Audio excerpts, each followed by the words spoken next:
Bom dia, sétimo ano, tudo bom? Como foi a semana de vocês? Hoje é segunda-feira e nós estamos começando mais uma semana, tá bom? Nós vamos continuar com atividades sobre tirinha, que é um dos eixos que serve tanto para o gênero narrativo quanto para o gênero, para as notícias, para textos jornalísticos que nós vamos ver mais para frente, certo? Façam as atividades, não deixem acumular e me enviem no privado. Quem quiser imprimir, pode imprimir, responde na folha, cola no caderno. Essa semana tem uma produção de texto, então eu vou repetir para vocês aquilo que eu repito toda a aula. Começo de frase com letra maiúscula, né? Pontuação, lembra o espaço do parágrafo? Se eu faço colado na margem, não é parágrafo, tá bom? Então lembra de deixar o espaço do parágrafo, lembra de fazer tudo, não só em português, gente, em qualquer matéria, em qualquer disciplina, em qualquer coisa que você for escrever, até um bilhete que você for deixar para sua mãe avisando que você vai sair, deixa lá o espaço do parágrafo, começa tudo direitinho, siga essas regras que a gente aprende, porque a gente só aprende de verdade quando coloca em prática. Tá bom? Eu vou explicar o conteúdo agora para vocês, tá? Vou colocar só o link do vídeo no grupo. Esses vão lá no YouTube ver o vídeo, porque como estão ficando grandes, para baixar tem que diminuir a qualidade, aí fica horroroso, tá? Aí eu não fico tão bonita, sabe como é que é, né? Tá bom? Vamos lá? Bom a todos, ótima semana pra gente. Então, a primeira atividade, aliás, todas as duas serão sobre tirinha, tá? Mas comecem por essa daqui que tem escrito tirinha, tá bom? Então, as habilidades continuam sendo compreender a relação de sentido entre texto e imagem, linguagem verbal e não verbal, tá? Nas atividades anteriores, estudamos sobre tirinha. É um texto curto e a principal característica é a presença do humor, mas também pode trazer uma crítica. Tem formato retangular, vertical, horizontal, então tem tirinha assim e tem tirinha assim também, né? Com um ou mais quadrinhos, diálogos curtos, recursos icônicos verbais próprios, como balões, onomatopeias, metáforas visuais, figuras cinéticas e etc. Personagens fixos ou não, e desfecho inesperado. Então, mais uma tirinha para a gente estudar, tá bom? Essa daqui é do Quino. Então, leiam a tirinha. Aí temos as questões. Se você imprimir a folha, pode responder direto aqui na folha. Se não, copie e responda as questões, certo? As questões vão do 1 ao 12. Só responder, simples, não tem produção, não tem segredo. A segunda atividade continua sendo tirinha. E, além de compreender a relação entre o texto verbal e não verbal, nós vamos inferir, justificar a ironia, o uso ambíguo das palavras, né? Então, usar a mesma palavra para significar mais de uma coisa. Nós também vamos produzir e revisar textos, tá? Então, agora sim tem uma produção de texto aqui para vocês. Mais uma explicaçãozinha sobre tirinha. Leiam, todo o tanto que vocês lerem é bom. Leiam a tirinha, copie e responda a questão 1, 2, 3, 4, 5, 6, 7, 8. Tudo simples, perguntas simples, diretas. E na questão, se vocês imprimirem a folha, pode responder aqui mesmo na folha. Se não, copie e responda. Aí vem a produção de texto. Mãos na massa. Agora é sua vez. Crie a sua própria tirinha. Planeje quem serão seus personagens, como será a aparência deles e o que eles falarão. A história deve ser bem criativa. Então, agora vocês vão fazer sua tirinha. Nós já lemos na semana passada e nessa semana quais são as características, o que tem, o que não tem uma tirinha, a questão do verbal e do visual, os balões, né? Então, lembra que na sala a gente já tinha aprendido que quando a gente tem aquele balão assim, é só pensamento. Quando a gente tem aquele balão assim, é grito, né? Então, nós já tínhamos. Quando a gente tem aquele balão pontilhado, é cochicho, né? Então, ela tá cochichando. E quando a gente tem um balão normal, é a voz normal, tá? Lembra que a linguagem verbal serve como complemento da linguagem visual. Então, na tirinha, não é para ter balões com textos quilométricos, né? E o visual, o rosto da personagem, não precisa ser um desenhista. Não sei desenhar, nunca fiz curso de desenho. Não precisa, gente. Aí, vocês usem memes, né? Usem lá aquelas carinhas dos memes de vocês lá. Então, coisas simples mesmo, mas a linguagem visual vai acompanhar a verbal. Então, por exemplo, eu coloco essa carinha e escrevo lá: eu estou tão feliz. E aí? Se eu só lesse a frase, eu estou tão feliz, eu ia acreditar que a personagem tá feliz mesmo. Mas quando eu vejo o rosto, ela tá com cara de feliz? Então, o texto não verbal completou o texto verbal. Então, deu o sentido duplo, deu a ironia, né? Então, é isso que eu quero que vocês façam. Não precisa desenhar e tal, igual Maurício de Souza. Usa meme, usa essas coisas, usa os emojis lá do celular, tá bom?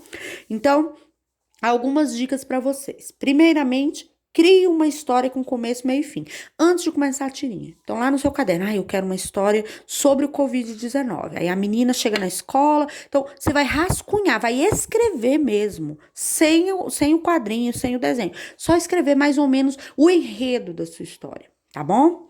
Depois, crie os seus personagens. Então, já tenho na minha cabeça a história. Quem serão os personagens? Ah, pode ser uma menina muito metida, um menino CDF, uma professora. Então, aí você vai inventar lá os seus personagens, tá? Planeje quadro a quadro. Primeiramente, o desenho deve ser feito a lápis e com a marcação de todos os elementos. Personagens, cenários, balões, onomatopeia. O que é onomatopeia mesmo? É quando eu imito com palavras o som dos objetos, dos seres. Então, por exemplo, Luciana chegou e bateu a porta. Aí aparece lá só toque, toque. Esse toque, toque aqui imitou o som que eu bati a porta, certo? Isso é uma onomatopeia. E contornos dos quadrinhos. Então, você vai planejar tudo, rascunhar mesmo, tá? Use a caneta preta para escrever os textos dos balões, os elementos dos recursos gráficos e o retângulo da legenda. O contorno preto mantém o equilíbrio entre o texto e a imagem, podendo também corrigir alguma falha que surgir. Faça a descrição das cenas e definição dos diálogos. Então, agora você vai para o quadrinho mesmo. Vai ter 3 quadrinhos, 6 quadrinhos, 4 quadrinhos. De acordo com o enredo que você planejou e com o número de personagens que você planejou, você vai dizer quantos quadrinhos você precisa para desenvolver a sua história, tá bom? Uma coisa importante é que nesse momento vocês tentem fazer o seu quadrinho numa folha branca. Então, se não tem chamex aí na sua casa, pega uma folha usada mesmo. Ah, desse lado aqui tinha um boleto que a gente já pagou. Então, faz a tirinha no verso do boleto, né? Ou no caderno de desenho, porque as linhas do caderno tiram a beleza e a harmonia do quadrinho, né? Então, imagina esses mesmos quadrinhos que nós temos trabalhado aqui, feitos na folha do caderno, cheia de linhas aqui, não ia ficar feio? Então, algum caderno tem linha azul, ou tem linha preta, ou tem linha rosa. Então, tenta fazer na folha branca, nem que seja no verso de alguma prova, de algum teste, alguma coisa, reaproveitar, tá bom? Se quiser colorir a sua tirinha, esse é o último passo. Sombrear ou pontilhar uma imagem pode dar efeito de luz e sombra, as cores dão vida ao desenho e um toque especial do autor ao quadrinho. Sugiro que assista ao vídeo Dica para criar HQs, histórias em quadrinhos, disponível, tem o endereço do YouTube, eu vou deixar na descrição também, tá? Então, não só esse, gente, tem inúmeros vídeos no YouTube, na internet, sobre quadrinhos, inúmeras aulas, explicações, slides sobre como criar um quadrinho, tá bom? Outra sugestão, se quiser, faça os quadrinhos em papéis recortados e depois colhe-os em folhas coloridas, deixando espaços iguais entre eles. Então, o que conta aqui é a criatividade. Só que, quando eu for ler o seu quadrinho, eu tenho que conseguir identificar o tema, tá? Então, assim, esse quadrinho aqui falou da Covid, esse quadrinho aqui falou de um jogo de futebol, esse quadrinho aqui falou de política, então eu tenho que conseguir identificar, tá bom? Então, a sua história tem que ter começo, meio e fim, tem que ter um tema fixo. Meu quadrinho é sobre romance, é sobre novela, é sobre futebol. Deu para entender? E aí vocês vejam os vídeos aí, procurem, né? Pesquisem, vão além do que a gente está pedindo, tá bom? Então continuem se esforçando, continuem fazendo tudo que vocês puderem. Terminou tudo? Tira foto e me manda, tá bom? Então, expliquei para vocês o conteúdo, é bem simples o dessa semana e eu espero que vocês consigam compreender e desenvolver o que foi proposto. Alguns alunos têm me relatado que é muito dever, não tem tempo de estudar, tá, dá preguiça. Gente, é muito importante isso, esse feedback de vocês mesmo, como é que tá sendo, o que é bom, o que não é.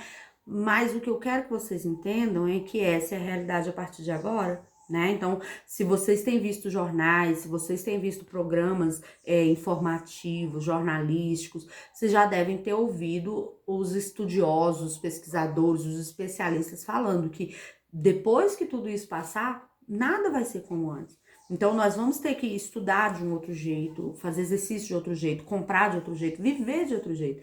E a educação à distância já é realidade em muitas modalidades. A questão é que ela era realidade na faculdade, nos ensinos técnicos, e agora chegou pra gente também. E o que a educação à distância tem de positivo? O de positivo é que eu posso estudar no lugar que eu quiser, lá na minha cama, no quarto, na sala, de pijama, com o cabelo todo bagunçado, enquanto pra escola eu tenho que me vestir, tomar banho, vestir uniforme e tal.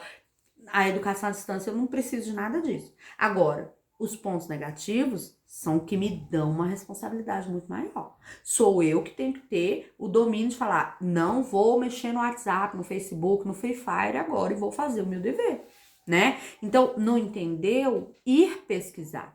Né? Então, enquanto na aula presencial não entendi, eu chamo o professor, volta aqui, professor, explica de novo. Quantas vezes eu precisar? Na educação à distância, eu não tenho um professor lá para perguntar. Então, eu não entendi, eu tenho que fazer anotações e ir pesquisar. Peraí, não entendi o que é onomatopeia. E aí, desligo, pauso o vídeo lá da professora e vou lá num livro, ou vou lá em outro site, ou vou lá em outro vídeo ver o que é onomatopeia. Então, isso é a realidade. E para isso a gente conta com a ajuda da família, para orientar as crianças, os alunos, os adolescentes nesse momento, tá bom? Então, estudem, pessoal, porque é para a vida da gente, viu? A educação, o conhecimento é meu, é seu e de mais ninguém, tá bom? Então, estudem, qualquer dúvida me chama no privado. Terminou tudo, tira a foto e me manda, tá bom? Beijo e até semana que vem.